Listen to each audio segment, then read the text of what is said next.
Shalom, selamat pagi Bapak Ibu Saudara. Puji nama Tuhan, hari ini kita kembali berjumpa dalam program Roti Gembala. Bapak Ibu Saudara, sudah 2 minggu yang lalu kita belajar dari tema besar, yaitu stand out atau berbeda dari yang lain. Ya. 2 minggu yang lalu kita belajar mengenai menjadi teladan dalam perkataan, dan minggu lalu kita belajar menjadi teladan dalam perbuatan.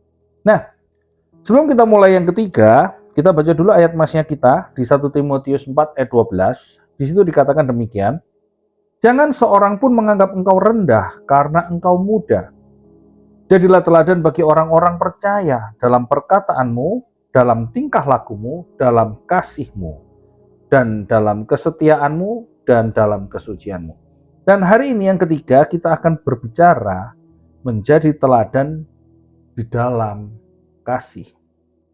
Nah, kasih itu ada kasih yang tulus, ada kasih yang bulus. Nah, cuman beda antara T dan B, tulus dan bulus.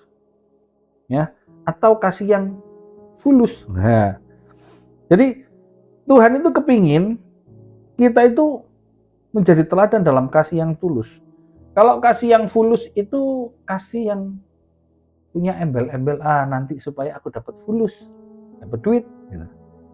Jadi aku mengasihi, bertindak mengasihi si A supaya nanti ujung-ujungnya aku dapat fulus, aku dapat duit. Gitu. Atau kasih yang bulus, aku mengasihi si B karena ujung-ujungnya nanti aku biar bisa begini, aku dapat ini, aku bisa begini, nanti aku bisa begini, dan lain sebagainya. Nah, bukan itu yang Tuhan harapkan. Yang Tuhan harapkan kita memiliki kasih yang tulus, kita jadi teladan di dalam kasih yang tulus. Kasih yang tulus itu bukan hanya dilakukan atau diberikan kepada orang yang selalu menyenangkan kita. Ya kalau cuma orang yang menyenangkan kita, semua kita bisa lakukan. Tetapi juga kepada orang yang seringkali jengkelin kita, yang seringkali bikin kita emosi, yang seringkali bikin kita marah-marah, yang seringkali bikin kita darah tinggi mungkin, ya. Jadi kasih yang tulus itu diberikan kepada semua orang tanpa melihat orang itu selalu nyenengin kita atau jengkelin kita, atau bahasa Jermannya boncek nopol gitu ya. Tetapi kasih yang tulus ini berlaku untuk semuanya, termasuk yang bencek nopol, itu kita juga harus memberikan kasihnya. Ya kan? Kadang kita tidak ngerti. Orang yang kita ngomong boncek nopol, ternyata orang itu memang Tuhan pakai. Supaya dia jadi orang yang bencek no, Tuhan pakai untuk memproses hidup kita supaya kita jadi lebih mulia di hadapan Tuhan. Nah, kan tujuannya kita jadi lebih mulia. Meskipun orang itu bencek no, jengkelin, kita tidak senang, membuat kita jadi tidak suka sama dia, tapi kita harus tetap ngasihi. Karena kan dia dipakai Tuhan tuh, dia jadi alatnya Tuhan untuk membuat kita jadi lebih baik. Nah, mari kita sama-sama baca dulu dalam Yohanes 13 ayat 34 dan 35. Ya. Yohanes 13 ayat 34 dan 35. Saya bacakan bagi Bapak Ibu Saudara sekalian. Aku memberikan perintah baru kepada kamu, yaitu supaya kamu saling mengasihi, sama seperti aku telah mengasihi kamu. Demikian pula kamu harus saling mengasihi. Dengan demikian semua orang akan tahu, everybody will knows, bahwa kamu adalah murid-muridku, jikalau kamu saling mengasihi. Jadi Bapak Ibu Saudara, di sini saya catat dalam bahasa Yunaninya, perintah baru itu memiliki arti, ditulis dengan kata entolekaine, yang memiliki arti. Kaine itu memiliki arti baru, tapi bukan baru seperti kayak baru, bukan baru yang new gitu, bukan artinya dari tidak ada terus menjadi ada, bukan seperti itu. Jadi belum ada sepeda motor, tiba-tiba ada seseorang menciptakan sepeda motor. Nah, sepeda motor kan jadi suatu hal yang baru, bukan seperti itu. Tetapi perintah yang baru ini yang diartikan adalah standarnya yang baru. Kalau dulu standarnya itu 5, sekarang Tuhan memberikan standarnya itu 10. Dari zaman dulu perjanjian lama kan ada tuh kasih gitu kan. Tapi di perjanjian baru, di Yohanes, itu artinya perintah baru itu lebih kepada melihat kepada standarnya yang baru. Bukan dari tidak ada menjadi ada, tetapi ini sudah ada, tetapi standarnya lebih baru, lebih ditingkatkan. Nah, jadi arti kata perintah baru, aku memberikan perintah baru kepada kamu. Artinya Tuhan memberikan sebuah instruksi atau perintah, komen, dengan memiliki standar yang baru. Standarnya yang baru. Bukan yang dulu tidak ada terus jadi ada, tidak. Tetapi standarnya Tuhan buat jadi baru. Nah, apa yang dibuat jadi baru ini apa? Ya, kasih itu tadi, standarnya dirubah Tuhan jadi baru. Kalau dalam perjanjian lama dikatakan, jika ditampar pipi kiri, beri pipi kanan. Perjanjian baru itu ya. Kalau perjanjian lama, gigi ganti gigi, mata ganti mata, nyawa ganti nyawa. Artinya apa? Kita mengasihi kepada orang yang juga mengasihi kita. Saat kita ketemu orang yang jengkelin tadi, yang boncekno tadi itu, terus kita dipukul, gigi kita protol satu, maka kita harus membalas juga mukul sampai giginya protol satu, gigi ganti gigi. Kalau kita dipukul, gigi kita protol satu, kita mukul balas giginya protol 2, kita utang 1, kita dipukul lagi, protol 3, kita balas lagi mukul, akhirnya ompong dua-dua saudara. Ya, enggak. Jadi sama dulu gigi ganti gigi, mata ganti mata, nyawa ganti nyawa. Itu standar zaman dulu. Tetapi di zaman Tuhan Yesus di perjanjian baru dikatakan Tuhan ini merubah standarnya menjadi baru. Standar kasih itu diubah Tuhan menjadi baru. Nah, standar barunya gimana? Nah, di situ dikatakan kata-kata berikutnya yang saya garis bawahi adalah yaitu supaya kamu saling mengasihi. Kata saling mengasihi di situ ditulis dengan kata agapate aleus, yang artinya kasih yang mau berkorban. Tidak hanya sekedar emosi atau kasih yang fulus atau bulus tadi, tetapi kasih yang tulus, kasih yang mau berkorban.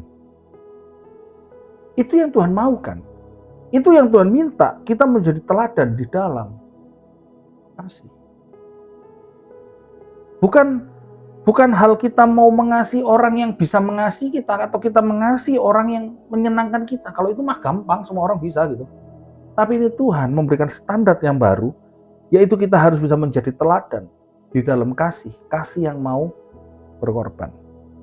Nah, kalau ngomong kasih yang mau berkorban,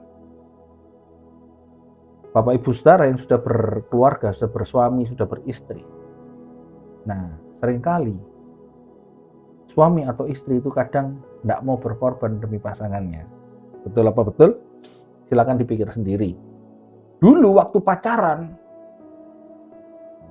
hujan badai sekalipun, diterjang naik sepeda motor. Pacarnya bilang, "Yang, aku jemput dong. Aku mau pulang tapi hujan." "Oke, aku jemput." Nah, padahal si cowok rumahnya di Menganti, di Citraland. Terus si cewek kerjanya di Pantai Mentari, Surabaya Timur, Kenjeran. Wah, dari barat ke timur, jemput hujan-hujan. Dibelain tuh. Mungkin motornya mogok di tengah jalan.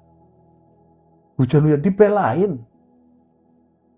Dari timur kembali ke barat mencari kitab suci. Oh, bukan itu film ya.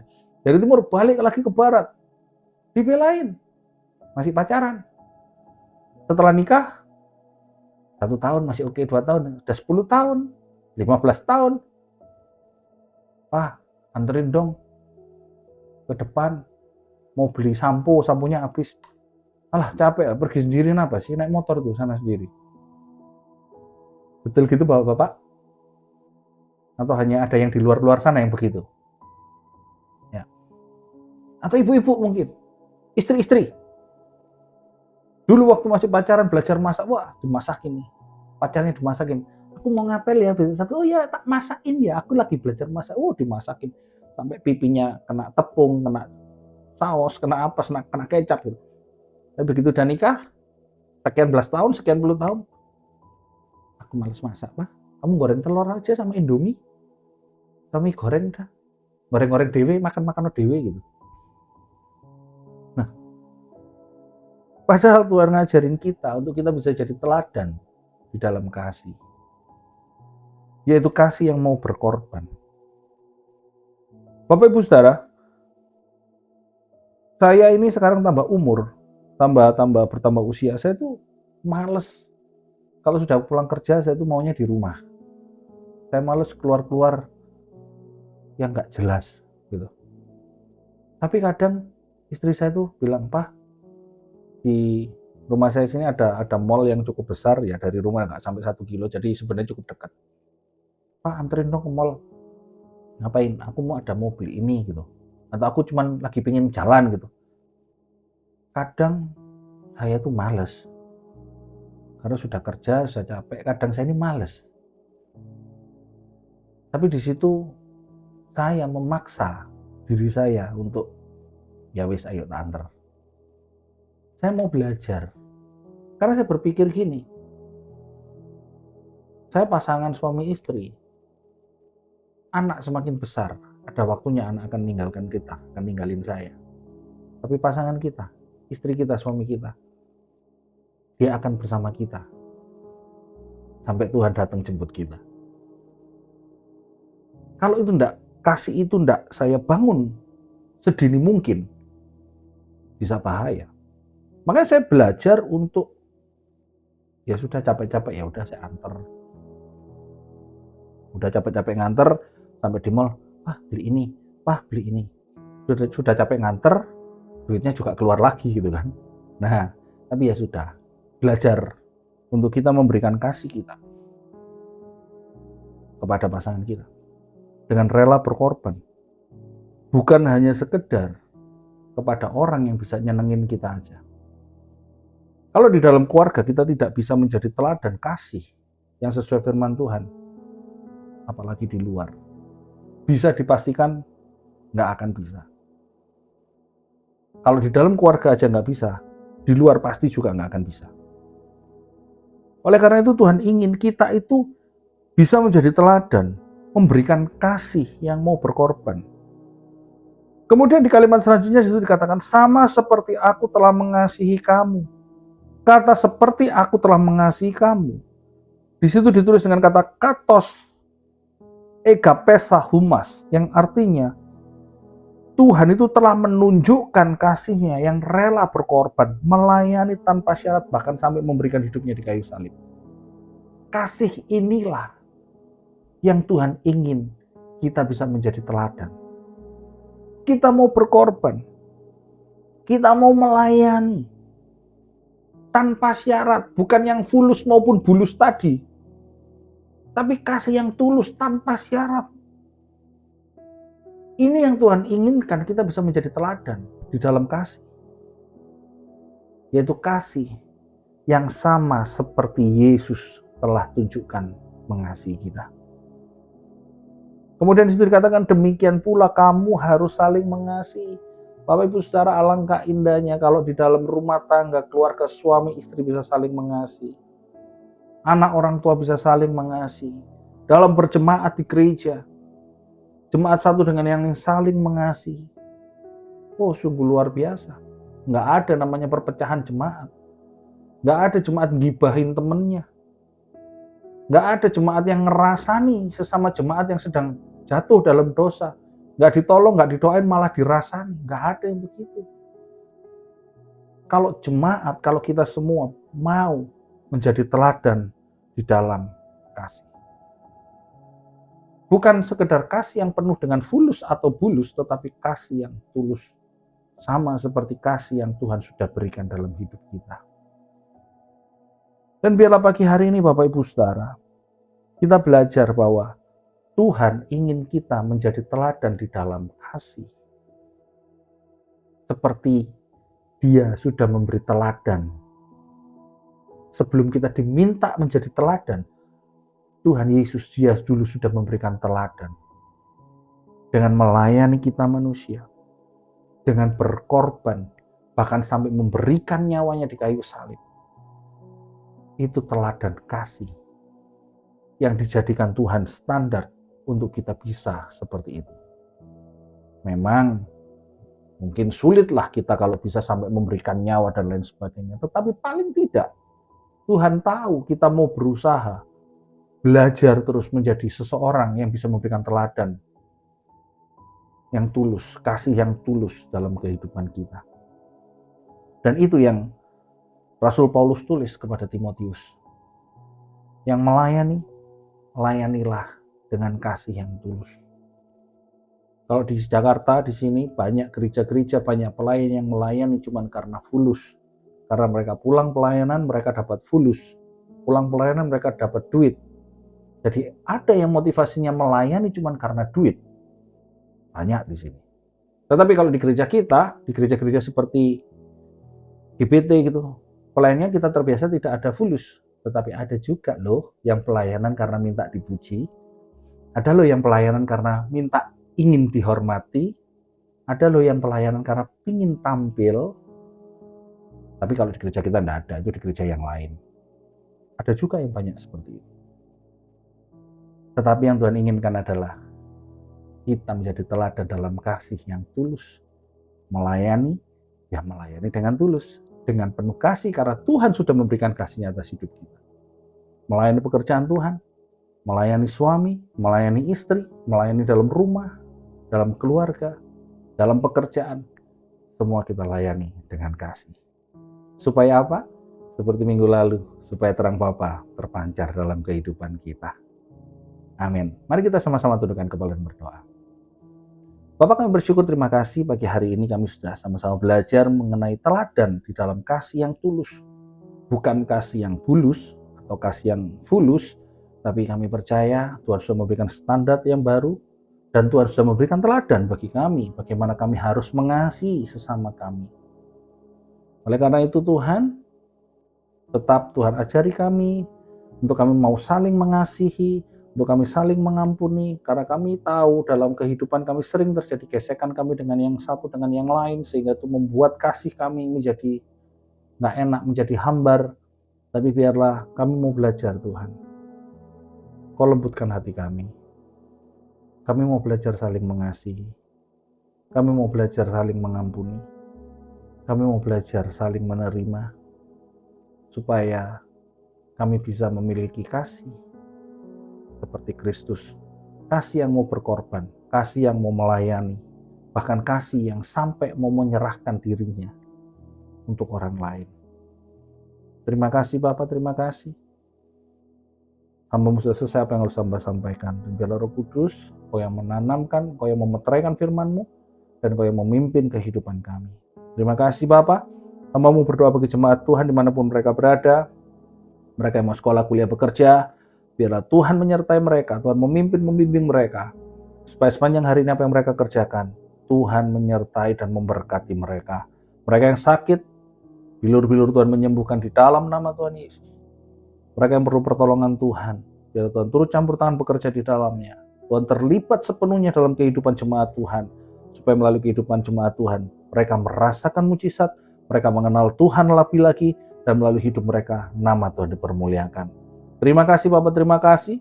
Dan biar ada damai sejahtera, sukacita, penyertaan, pemeliharaan yang sempurna daripada Allah Bapa di surga, perlindungan yang sempurna, serta segala macam hal-hal yang baik, berkat jasmani, berkat rohani, Tuhan limpahkan dalam kehidupan kami sepanjang hari ini. Dan biarlah hari ini kami boleh mempermuliakan Tuhan melalui kehidupan kami. Terima kasih Bapak. Hanya di dalam nama Tuhan Yesus kami berdoa. Haleluya. Amin. Amin. Selamat pagi Bapak Ibu Saudara. Selamat beraktivitas. Mari kita sama-sama belajar memiliki kasih yang tulus supaya kita bisa menjadi teladan di dalam kasih seperti Kristus sudah menjadi teladan terlebih dahulu dalam mengasihi kita. Selamat pagi, selamat beraktivitas dan Tuhan Yesus memberkati. God bless you all.